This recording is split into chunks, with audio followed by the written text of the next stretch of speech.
दोस्तों, सुनने में आ रहा है पश्चिम बंगाल की टीएमसी की एक बड़ी नेता, मेरा मतलब है बड़ी और बकैत और वाहियात नेता, बहुत जल्द भाजपा में एंट्री ले सकती है। भाजपा के बहुत सारे नेता चाहते भी हैं कि वो भाजपा में आ जाए, लेकिन उसकी फरमाइशें कुछ ऐसी हैं जो अगर पूरी कर दी गई तो पूरी की पूरी भाजपा में फूट पड़ सकती है। लड़ाई लड़ाई लड़ाई चाहिए, लड़ाई करे बाँचते चाहिए। अभी देखो इन मोहतरमा की फरमाइशें पूरी हो पाती हैं या फिर नहीं, ये तो बाद की बात है, लेकिन फिलहाल इन्होंने भी ईवीएम का रोना धोना शुरू कर दिया है। ये वोट चोरी का मैंडेट है जिसमें इलेक्शन कमीशन शामिल है और दिन दहाड़े ये जो वोट चोरी हुई है पूरे भारतवर्ष के लोग देख रहे हैं। 6 महीने लगातार हिंदू वोटर्स को नाराज करके लगातार रैलियों में कावा और मदीना को अपने दिल में बताने वाली ये मोहतरमा अभी ईवीएम का रोना रो रही हैं। इन्हें तब समझ नहीं आ रहा कि जो इनकी हरकतें हैं, जिस तरह की बातें ये कर रही हैं, जिस तरह की ये गाने गा रही हैं, वो इनकी टीएमसी को ही ले डूबेगा। और अब जब टीएमसी डूब चुकी है तो ये भी ईवीएम का रोना रोने लगी हैं। माझी हला करिस ना, ছেড়ে दे नौकाया में जब मदीना। अब आ गया है मोदी छूटेगा पसीना, अब आ गया है मोदी छूटेगा पसीना। तुम्हें बांग्लादेश जाओ और बेचो पुदीना, तुम्हें बांग्लादेश जाओ और बेचो पुदीना।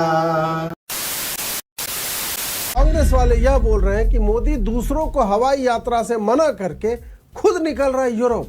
आपसे कहते हैं विदेशी यात्रा मत कीजिए, लेकिन वो यूरोप की यात्रा पर 5 दिन के लिए जा रहे हैं। बड़ी गर्मी है देश में। सुप्रिया जी, आप तो मोदी जी का तेल कम खाने वाली बात पहले से ही मान रही हैं। मतलब भारत में केवल 5 ही दिन गर्मी पड़ती है और मोदी उसी समय यूरोप भाग गया मजे करने के लिए। कांग्रेस वाले ये तो नहीं बिलीव करने लगे हैं कि मोदी ने ही मेलोनी को वो वाला झुमका दिया था और इस फोटो में मेलोनी मोदी को बंगाल जीतने पर बधाई दे रही है।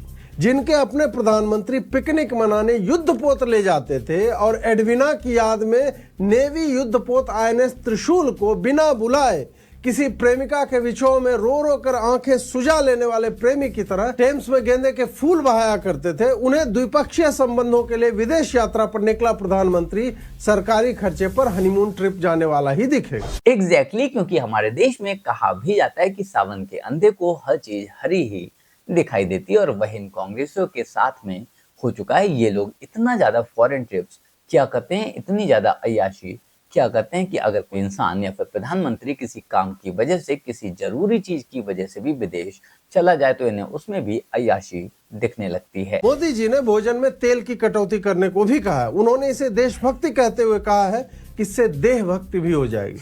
सुप्रिया जी इसका बहुत अच्छा उदाहरण। फिर भी यह सुनते ही कांग्रेस ने ऐलान किया कि अब वो हर नुक्कड़ पर छोले भटूरे और बटर चिकन की दुकान खोलेंगे।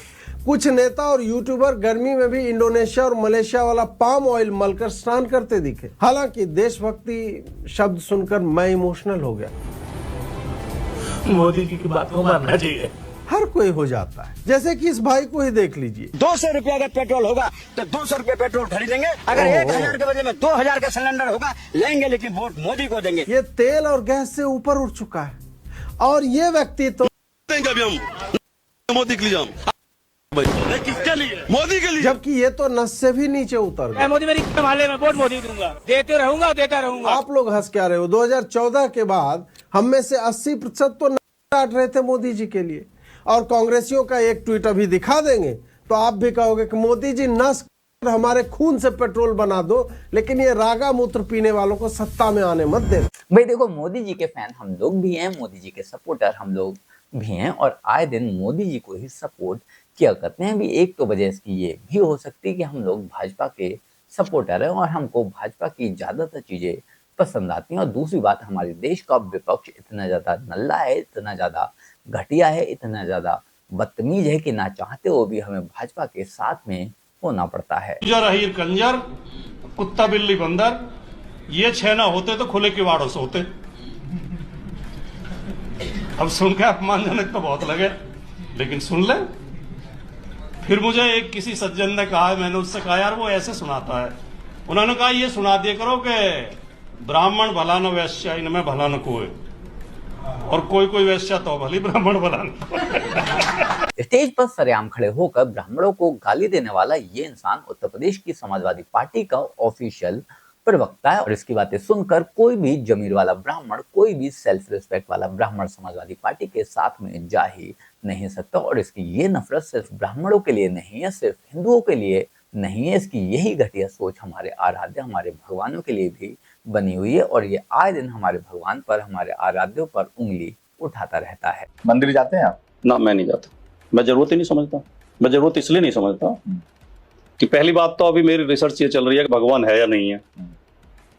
ना तो कोई आदमी ये सिद्ध कर पाया कि भगवान है और ना कोई ये सिद्ध कर पाया कि नहीं है। देखो, साबित तो कोई ये भी नहीं कर पाया कि जीसस हैं या फिर नहीं, साबित कोई ये भी नहीं कर पाया कि अल्लाह हैं या फिर नहीं, लेकिन उसके बाद भी ये इन लोगों पर कभी भी उंगली नहीं उठाएगा, खासकर अल्लाह पर, खासकर प्रॉफिट मोहम्मद पर। इन लोगों के भी होने का आज की डेट में कोई भी सबूत नहीं दे सकता। उसके बाद भी सिर्फ भगवान को ही कटघरे में खड़ा करेगा क्योंकि इसको लगता है कि हिंदू धर्म पर उंगली उठाना आसान है, हिंदुओं को बदनाम करना आसान है। वो अलग बात है कि जब हिंदू इसके पीछे डंडा लेकर पड़ जाते हैं, हिंदू इसकी क्लास लगाने पर आ जाते हैं, तो ये भी बिल्ली बनकर माफी मांगने लगता है और रोने लगता है। मेरे 12 मिनट के एक भाषण से 7 सेकंड की क्लिप काटकर मेरे खिलाफ एक दुष्प्रचार किया जा रहा है कि मैंने ब्राह्मणों के बारे में अपशब्द बोले हैं।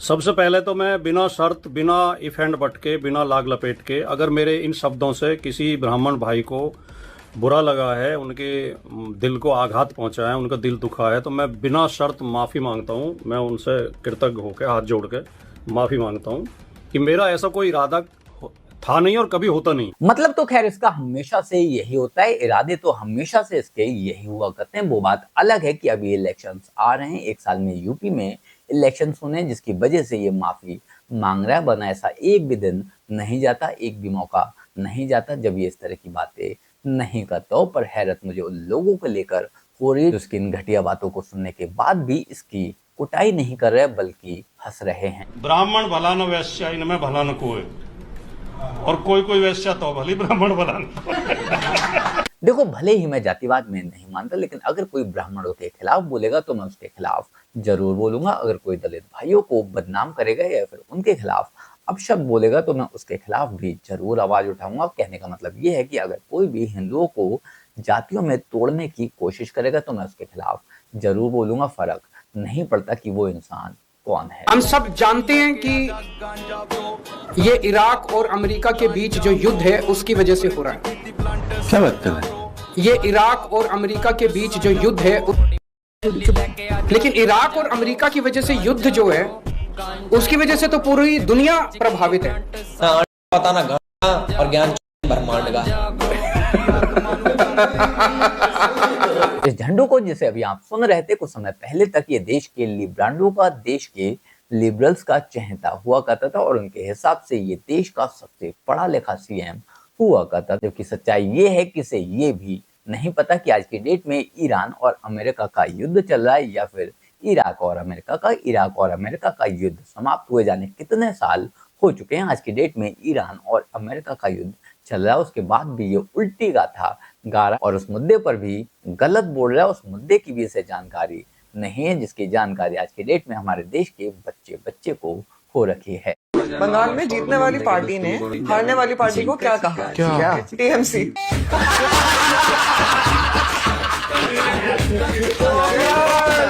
खैर, आज के लिए बस इतना ही। आपको इन क्लिप्स में कौन सी क्लिप सबसे ज्यादा अच्छी लगी, सबसे ज्यादा मजेदार लगी, कमेंट कर जरूर बताएं। बाकी आपके हिसाब से भी अगर इसी तरह का कोई इंसिडेंट हुआ है और मैं उसे भूल गया हूं तो कमेंट कर जरूर बताएं। कोशिश करूंगा अगली बार मैं उसे भी शामिल कर लूं, उसे भी ऐड कर लूं। जल्द मिलते हैं किसी नए वीडियो में नए टॉपिक के साथ। तब तक गुड बाय, नमस्कार, जय हिंद।